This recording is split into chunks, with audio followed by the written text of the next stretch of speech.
los internos que están en el pabellón R de La Picota, que fueron parte de nuestras fuerzas militares y policiales. Hablé con ellos, hablamos con los mandos militares y estamos haciendo las coordinaciones pertinentes para que estas personas sean trasladadas a cárceles militares y a cárceles de la policía. Es también una de las tareas que me he impuesto y ya hemos empezado a darle cumplimiento. Poco a poco hay que estudiar la hoja de vida de cada uno de ellos, hay que establecer si ya están condenados o si están en periodo de investigación para poder lograr su traslado. ¿Pero qué diferencia hace que estén condenados o que estén simplemente detenidos con medida de aseguramiento?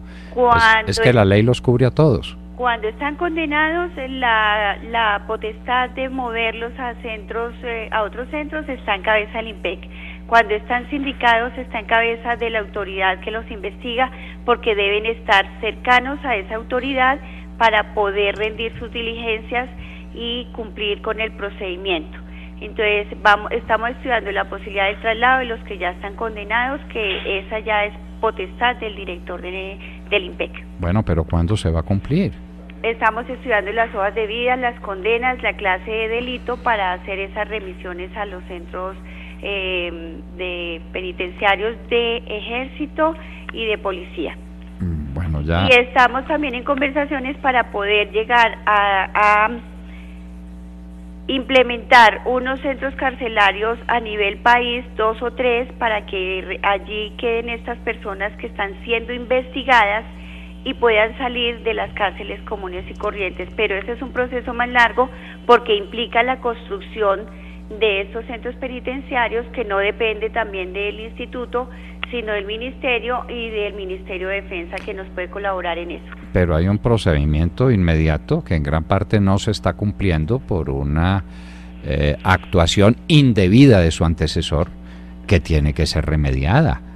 Entonces nos habían dicho, teníamos entendido que se estaban habilitando como centros carcelarios unos pabellones o unos lugares de batallones de resguardo militares que quedarían desde luego bajo la protección del INPEC y bajo la responsabilidad del INPEC, pero en el sitio que manda la ley, es decir, los militares independiente de los presos comunes, porque se están presentando abusos y situaciones supremamente peligrosas, doctora Teresa.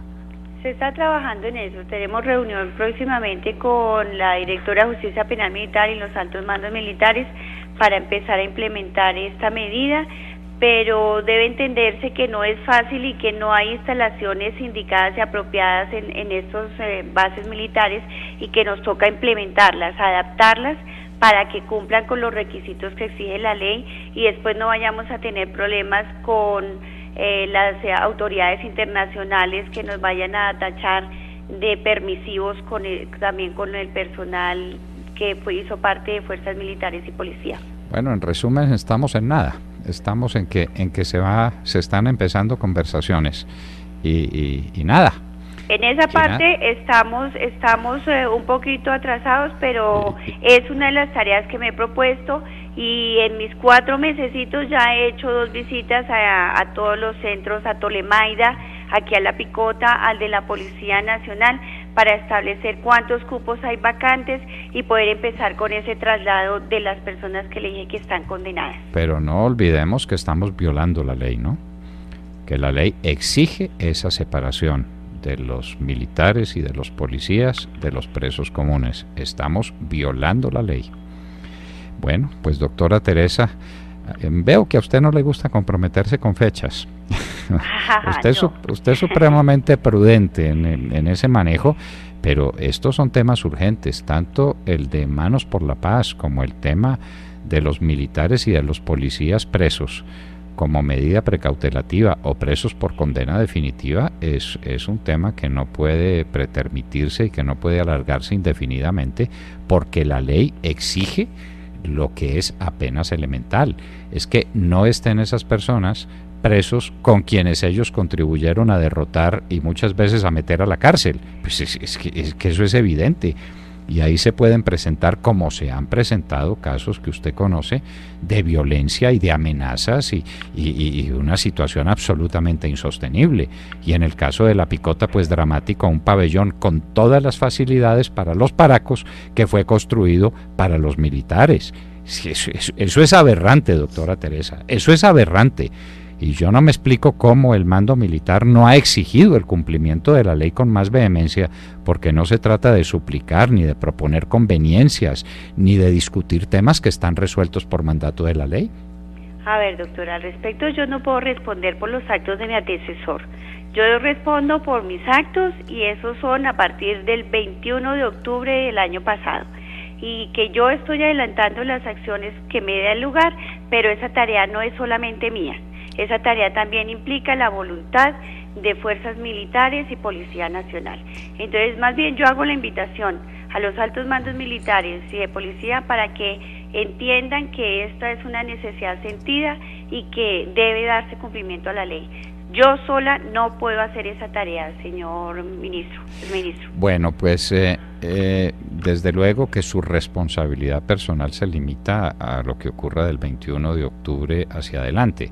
Pero pues como ciudadanos uno tiene derecho a exigir la responsabilidad de las instituciones, y es el IMPEC y son las fuerzas militares y de policía que, según entiendo, no le han dado a esto la significación y la preeminencia que le debieran dar, entre otras preocupaciones que tengan entre manos. Pues doctora Teresa, esperamos seguir contando con su buena voluntad y con su ayuda para ilustrar a la gente y para que la gente sepa qué es lo que está pasando en esta medida, y cuando se vayan o cuando se hayan inaugurado, puestas en servicio estas cárceles, nos cuenta para dar esa buena noticia y para saber que estamos progresando también en ese frente.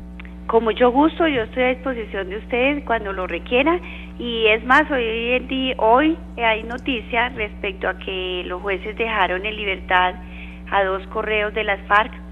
Al respecto quiero comentarle que el señor fiscal ha dicho que ha sido la desidia del IMPEC, y yo quiero aclarar que respeto el pronunciamiento del señor fiscal, pero no lo comparto, porque ya he establecido que en la gran mayoría el IMPEC cumplió con su deber de hacer presencia y llevar oportunamente a estas personas a las audiencias en las fechas que ellos las solicitaron. Si faltaron 2, no fueron 3. Y de otra parte, no podemos olvidar, y la ciudadanía no puede olvidar, que ellos estuvieron, el Poder Judicial estuvo en paro por más de 40 días, y que eso fue lo que realmente llevó a que se vencieran los términos. No como el señor fiscal ha hecho creer que ha sido la desidia del IMPEC. En eso yo quiero ser clara, y aprovecho este momento que usted me da para que la ciudadanía se entere de esta situación. Una muy oportuna aclaración, porque efectivamente el señor fiscal ha sido muy agresivo con el IMPEC y con algunos jueces, pero sobre todo con el IMPEC, y no entendíamos qué era la acusación contra el IMPEC. Ya vemos que es que está referida a que el IMPEC no hubiera trasladado a estos presos cuando fueron requeridos por los jueces. A ese propósito, doctora Teresa, también tuvimos alguna vez el proyecto de construir unos centros muy bien hechos, muy sólidos, muy técnicamente dispuestos para que los jueces fueran a las cárceles a hacer allá las gestiones con un alivio de tiempo y de recursos enormes. Si usted no tiene que estar haciendo esos trasteos, que de otra parte son ignominiosos, eso está uno en algún sitio cuando llegan esos furgones con presos, eso es una cosa muy lamentable. ¿No se ha pensado en desarrollar esos proyectos? ¿Eso en qué quedó? ¿Simplemente en una iniciativa? Nosotros tenemos esa capacidad para que ellos asistan a los centros de reclusión. Además tenemos las audiencias virtuales.